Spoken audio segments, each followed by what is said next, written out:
안녕하십니까. 저는 4차 산업혁명으로 인한 일자리 변화에 따른 기본소득에 대해 종합토론을 하게 된 불어불문학과 20학번 김나영이라고 합니다. 먼저 4차 산업혁명으로 인한 일자리 변화에 따른 기본소득이라는 주제에 대한 소개를 하겠습니다.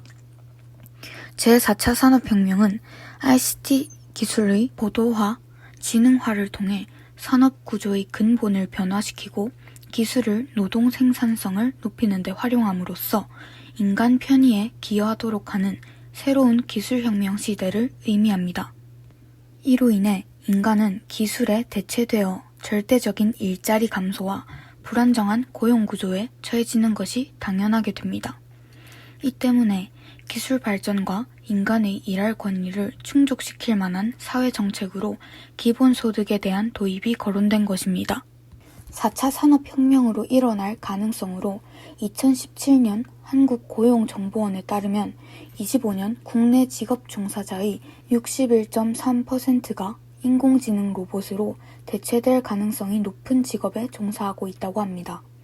또 변화하는 부문에 종사는 즉 최첨단 기술 전문가에게 극단적으로 유리하게 부가 쌓일 것이며 이는 부의 양극화와 불평등의 가속화를 초래할 것입니다. 즉 변화되는 산업 구조에 따라 계층 구도도 달라질 것이고 이에 따라 새로운 이익 집단이 형성된다는 것입니다.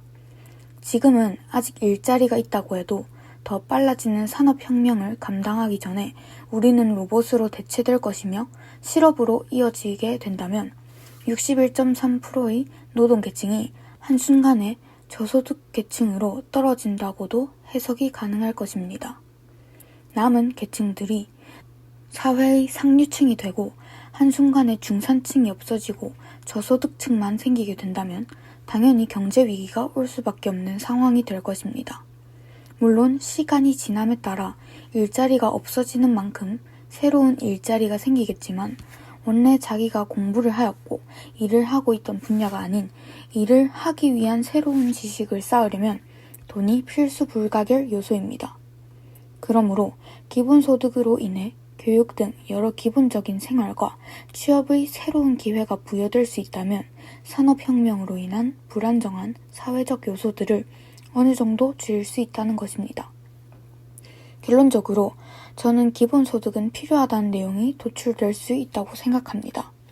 10년 전까지만 해도 우리는 첨단 기술이 기하급수적으로 발전할 것이라는 사실은 아무도 알지 못했습니다.